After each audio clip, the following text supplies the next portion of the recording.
Data statistik didapat dari Kementerian Perdagangan dan juga dari Kementerian Perindustrian bahwa 85% bahan baku industri nasional Indonesia importnya dari Tiongkok. Satu lagi, kalau trading, beli barang jadi untuk dijual lagi, ternyata 70% juga barangnya dibelinya dari Tiongkok. Kita perjelas, bahan baku industri artinya bahan setengah jadi. Kalau trading itu bahan jadi utuh tinggal jual. Sedangkan kalau Indonesia ekspor keluar itu bahan mentah alam ke Tiongkok yang dibikin setengah jadi oleh Tiongkok lalu diimpor balik ke Indonesia sebagai bahan baku industri atau barang jadi. Bahan baku tadi yang balik itu 50%-nya dari 85% bahan baku industri. Kita diputer-puter barang sendiri sesungguhnya. Tiongkok untung di tengahnya. Hebat Tiongkok. Ini negara tetangga kita ini bernegaranya kok kayak provinsi jadinya ya. Apa Tiongkok segitu hebatnya? Atau negara tetangga segitu lemahnya bernegaranya, terlalu urusin politik dalam negeri sehingga ekonominya dibuat dalam tanda petik bergantung dengan Tiongkok. Nggak heran transaksinya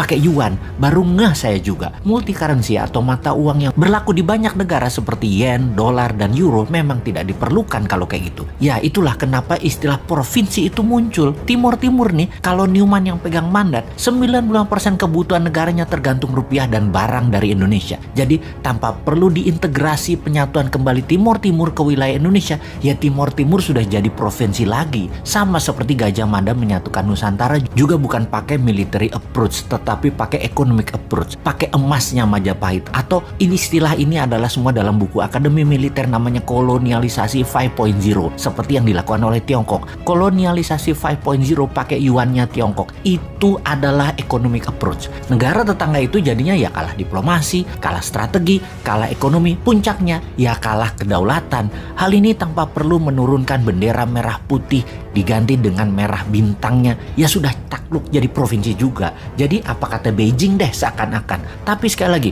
untung masyarakatnya dibuat apatis nasionalismenya, nggak ngerti kedaulatan, nggak ngerti nation right. Kalau paham sudah biar tuh pejabat yang paling serba bisa itu. Saking baiknya atau nggak ngertinya bernegara pejabat puncaknya di negara tetangga tersebut, ada pejabatnya terbukti meletakkan uang di Pandora Papers aja nggak diapa-apain. Walau kalau ditanya nggak tahu duit dari mana tuh dapatnya pejabat itu. Pejabat loh ya. Rakyatnya kalau udah hal gini cuek. Mungkin sudah kadung cinta dan sudah kadung kena propaganda otaknya oleh ribuan buzzer bahwa anti pemerintah itu pasti kadrun yang kena radikalisme Timur Tengah. Bosman bahkan dibilang kadrun. Lah wudhu aja belum lengkap, ilmu agama tipis dibilang kadrun. Padahal kelompok oposisi yang kerjanya ngeritik tanpa solusi juga dihantam sama Bosman dengan pertanyaan sederhana. Lalu solusinya apa? Kepada para oposisi. Kalau solusinya hanya ganti pejabat, ganti pemimpin, sama aja nanti. Pasti bingung juga dan hutang lagi ketika penggantinya baru pejabat dari sisi oposisi. Sama pasti. Jadi bagaimana mengembalikan kedaulatan bernegara tanpa bergantung kepada satu negara yang saat ini menjadikan negara tetangga provinsinya Tiongkok. Secara terselubung, ya terus dibungkus rapih dengan kebinekaan saat ini.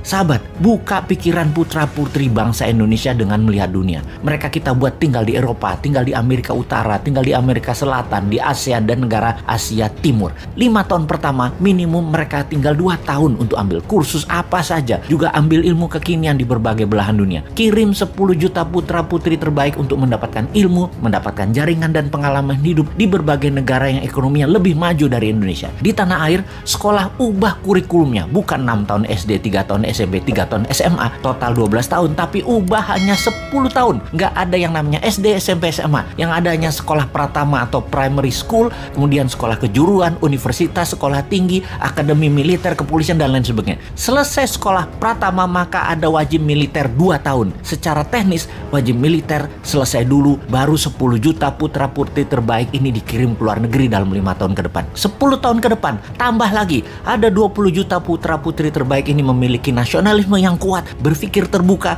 pandai, dan membuat banyak perubahan di tanah air tercinta ini hingga menjadi negara berdaulat utuh adalah karena pengalaman mereka selama mereka belajar dan melihat dunia. Itulah bekal untuk Indonesia emas di tahun 2045 versi Newman. Kita tantang yang lainnya, konsepnya mana? Jangan cari populer jual tampang dan kegiatan pakai anggaran Pemda dan anggaran negara dong. Modal sendiri tanpa jabatan, tanpa anggaran pemerintah kalau bisa.